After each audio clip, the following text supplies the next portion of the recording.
मध्ये हत्या आणि हत्येनंतर बलात्काराचा एक विकृत प्रकार पुढे आलेला आहे. नेमकी ती घटना काय होती आणि आरोपीने काय माहिती दिली? एक 6 तारखेला साधारणतः 6:15 वाजताच्या दरम्यान मध्ये आम्हाला पोलीस स्टेशनला एक पोलीस पाटलांचा फोन आलेला होता कुडकेश्वर खुर्द येथील. त्यांनी सांगितलं होतं की एक महिला तिच्या घरामध्ये मृत अवस्थेत दिसत आहे. मग तात्काळ आम्ही घटनास्थळावर गेलो आणि घटनास्थळावर सर्व वरिष्ठ आले आमचे आणि पाहणी केली. त्यावेळेस त्या महिलेच्या कानामधून रक्त निघालेलं दिसत होतं. इतरत्र कुठल्याही खुणा किंवा काही हत्याराने काही वापर केलेला आहे तिचा बळगेल असं वाटत नव्हतं प्राथमिकदृष्ट्या. मग आम्ही तिचं तत्काळ आमची प्रक्रिया करून तिची बॉडी मेडिकल हॉस्पिटल येथे रवाना केलेली होती. दुसऱ्या दिवशी तिचं मेडिकल हॉस्पिटल येथे PM करण्यात आलेलं आहे आणि PM करण्यात आल्यानंतर त्याच्यामध्ये डॉक्टरांनी आम्हाला तिचं ट्रँग्युलेशन गळा आवळून केलेला आहे आणि सेक्स पण तिच्यासोबत झालेला आहे असा अहवाल दिला. त्या अहवालाच्या आधारे आम्ही स्टार्टिंगपासूनच आमची टीम आणि आम्ही काम करत होतो.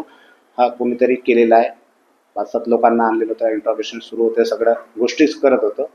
तर त्याच्यामध्ये आम्ही एक आरोपीला अटक केलेली आहे आणि त्या आरोपीने हा गुन्हा प्राथमिकदृष्ट्या आमच्याकडे गुन्हा केल्याची माहिती दिलेली आहे. आणि त्याचं म्हणणं असं होतं का मी गळा आवडलेला आहे त्याचा आणि त्याच्यानंतर ते कृत्य केलं आणि ते कृत्य केलं आणि तो तिथून फसार झालेला होता.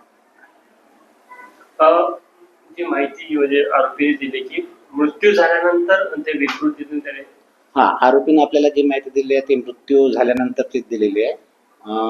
प्राथमिकदृष्ट्या आपल्याला मृत्यू झाल्यानंतरच झालं असावं असं वाटते, कारण त्याच्यावर ज्या काही खुणा वगैरे आहे किंवा फोर्सफुली आहे असं दिसत नाही ओरली तरी आपला तरी, परंतु PMचा रिपोर्ट आल्यानंतर ह्या गोष्टी क्लिअर होऊ शकते.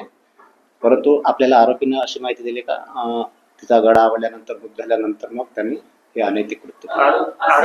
आरोपी परिचित होता का आणि त्यांच्या आधीपासून त्यांचे संपर्क होता का त्यांच्यामध्ये?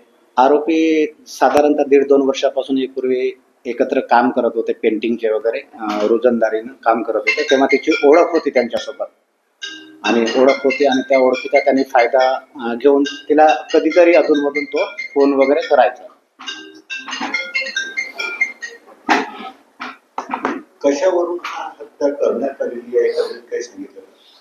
आता प्रायमरी स्टेजला तपास आहे, परंतु प्रायमरी स्टेजला आपल्याला जेवढी आता माहिती मिळालेली आहे तेवढ्यावरून माहितीवरून हे सिद्ध होत आहे का यांनी त्यांच्याकडे मागणी केलेली होती आणि तिने नकार दिलेला होता आणि त्याच्यातूनच ही हत्या झाली असावी असा एक प्राथमिक आपल्याला अंदाज आहे आणि आरोपीने सुद्धा अशाच प्रकारची एक माहिती आपल्याला दिलेली आहे.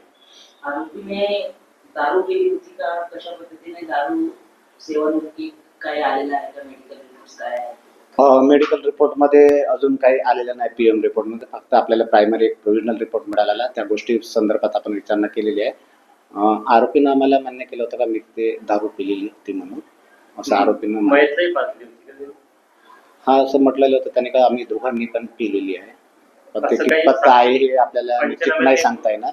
जेव्हा PM रिपोर्ट येईल PM रिपोर्ट मध्ये मग त्या गोष्टी क्लिअर होईल सगळ्या. म्हणजे 95 ते दारूचं साहित्य सापडलं. एक खाली बाटली तिथं मिळालेली होती आम्हाला देशी दारूची.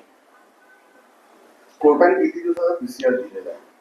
आरोपीला 12 तारखेपर्यंत पोलीस कोठडी आम्हाला दिलेली आहे आणि त्या आरोपीकडे आमचं इंट्रोगेशन सुरू आहे. सर हिंदीमध्ये सांगा की काय घटना घडली, काय प्रकार काय सांगा?